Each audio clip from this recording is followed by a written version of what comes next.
चीज को कुंडली के माध्यम से निर्धारित किया जाता है। तो सबसे पहला नंबर जो एक है, वो जो एक नंबर का जो भाव है, उस भाव में हम तन भाव को देखते हैं। तन माने हमारा जो शरीर है, उस शरीर के बारे में हम जानते हैं।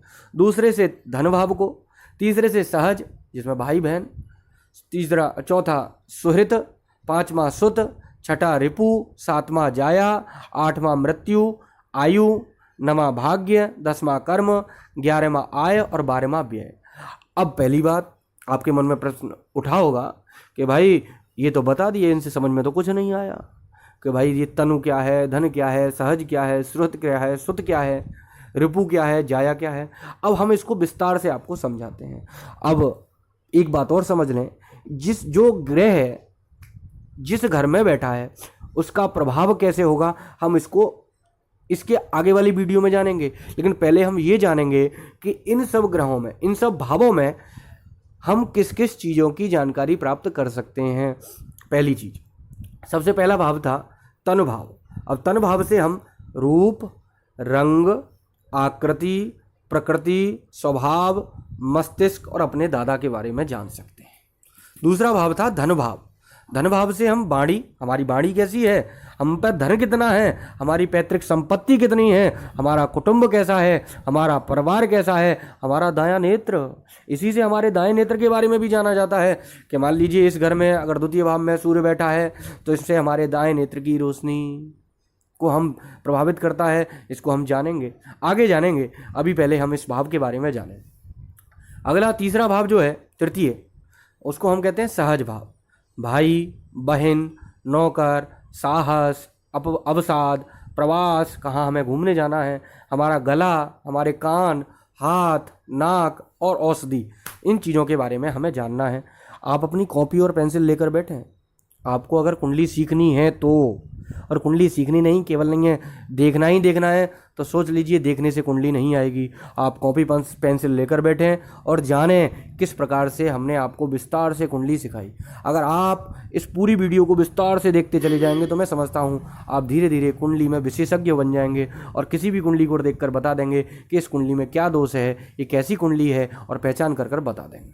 तो अब आज हमने पहली वीडियो से आपकी शुरुआत करी कुंडली की, आप ठीक प्रकार से जान पाएंगे। तो शुरुआत से ही इसको क्रम से देखें, ये ना हो बीच बीच से आप देखेंगे, जब बीच से देखेंगे तो नहीं जान पाएंगे। अब आते हैं हम चौथे भाव पर, जो चतुर्थ भाव था। चतुर्थ भाव हमें सुहृत भाव कहते हैं। सुहृत माने सुख, भूमि, भवन, हम चौथे भाव से देखते हैं। जायदाद, हमारे पास पैतृक जो जायदाद है वो कितनी होगी। बाग बगीचे, कृषि, कर्म, वाहन, भूमिगत धन, हृदय, छाती, हमारा हृदय का जो कंपन है, हृदय आदि रोग भी हैं वो भी इनसे देखा जाए। छाती हमारी, नौकर, माता, माता को भी इससे देखा जाता है। पूछते हैं आपकी माँ कैसी है, तो चौथे भाव से ही डिसाइड होगी आपकी माँ का भाव है ये। ससुर, आपके ससुर भी हैं इसमें। जल में डूबने या यात्रा करने का इससे ही पता लगता है।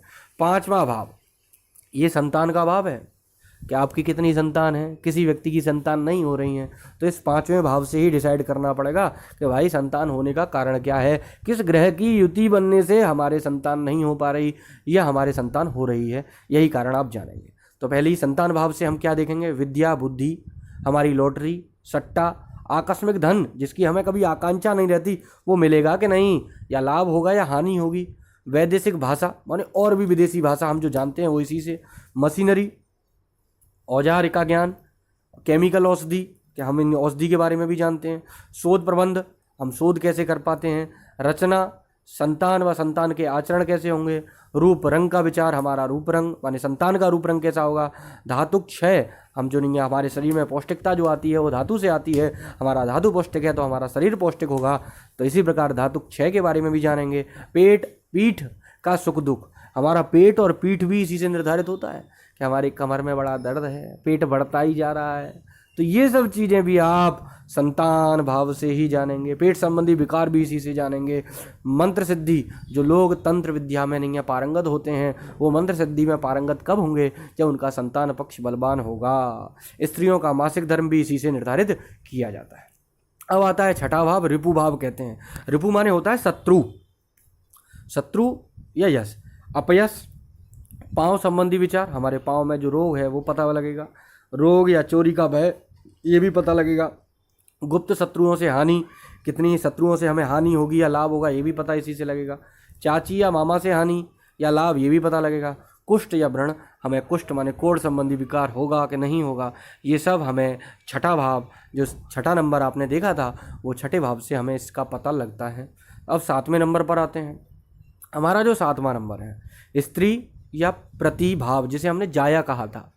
जाया माने पत्नी का भाव है, पत्नी भाव है। पति भाव या पत्नी भाव कुछ भी कह सकते हैं। स्त्रियां हैं तो पति भाव होगा उनका, अगर पुरुष हैं तो स्त्री भाव होगा उनका। तो हम सप्तम भाव से जानते हैं स्त्री या पति के रूप में। उसका रूप कैसा होगा, रंग कैसा होगा, आकृति कैसी होगी, उसका स्वभाव कैसा होगा। विवाह के दिशा का ज्ञान भी इसी से होगा, कौन सी दिशा में हमारा विवाह होगा। आगे जब आप वीडियो देखेंगे तो आप जान पाएंगे कि हमारे विवाह की दिशा कौन सी होगी, किस दिशा में हमारा विवाह हो रहा है, कैसे कैसे किस किस चीज़ों के ग्रह से इसकी युति हो रही है, कौन सा योग बन रहा है, सब चीज़ आप विस्तार से जान पाएंगे। लेकिन शुरुआत से आप वीडियो देखेंगे तभी जान पाएंगे, ये ध्यान रखना। तो भागीदारी या स्वच्छंद व्यापार आपका, कैसे व्यापार करेंगे आप। गुह्य भाग में रोग, तो इससे हमारा नहीं है, जो नीचे का हिस्सा है जिसे गुह्य भाग कहते हैं, उसमें कौन सा रोग है ये भी उसी से हम सप्तम भाव से जानते हैं। दादी के सुख दुख का विचार इसी से हम करते हैं। अब 8वां भाव जिसे हम मृत्युकारक भाव कहते हैं, हमारी आयु, मान अपमान, जिससे हमें कहते हैं ना कभी कभी जिसके हमें आकांक्षा नहीं होती वैसा हो जाता है, सोचते हैं सुख मिलेगा, मिल गया दुख।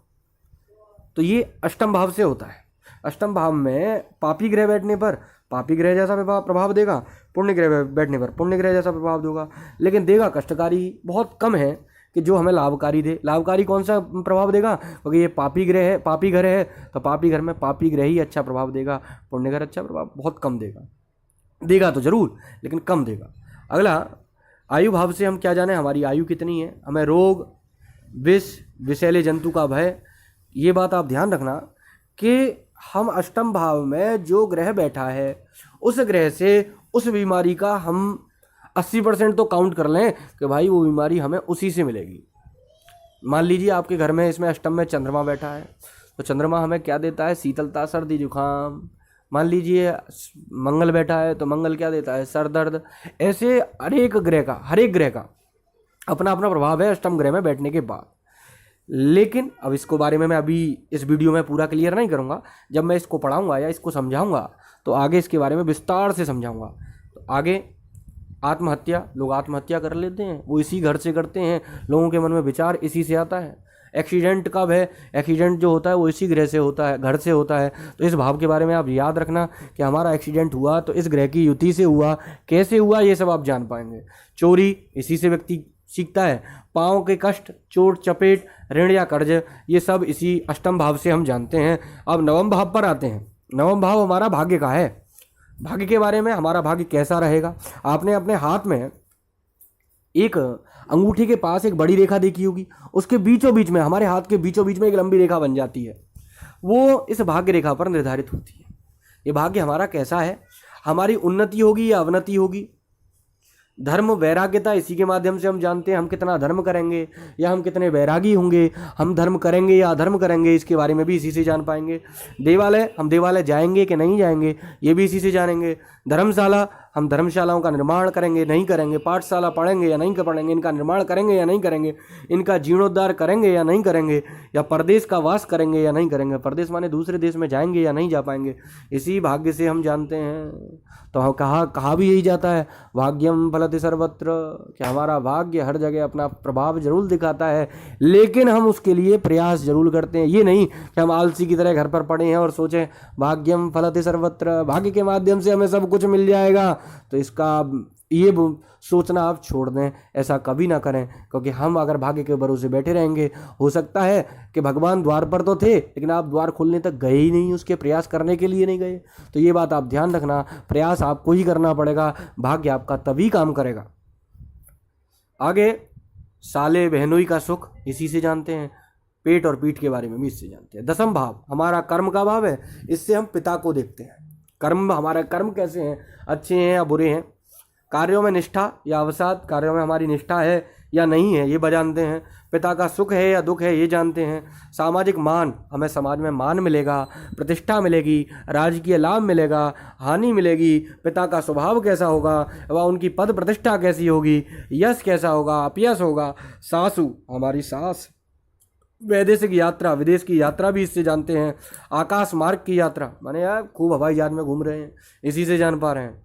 वृक्ष या छाती के, वृक्ष या छाती के छत या ऊंचे स्थान से गिरना, कभी ऐसा होता है आपके साथ, हुआ होगा, तो मान लो आप वृक्ष से गिरे हों या छत से गिरे हों या किसी ऊंचे स्थान से गिरे हों, तो ये इसी के कारण से है।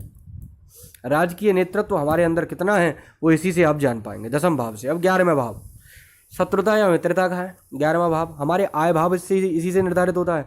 हमारी आय कितनी होगी, अच्छा ग्रह बैठा है तो अच्छे प्रकार से आय होगी, बुरा ग्रह इसमें बैठा है तो बुरी प्रकार से आय होगी। चोरी चकारी से आप कमा रहे होंगे, अच्छे प्रकार से आप नौकरी से, धर्म कर्म करके आप कमाते हैं।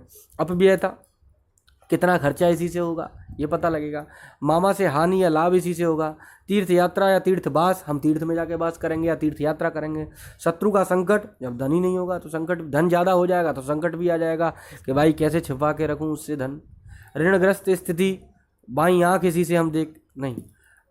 मैं आय भाव के बारे में बता रहा था, थोड़ा मैं व्यय भाव के बारे में चला गया, तो आय भाव के बारे में दोबारा से समझा दूँ।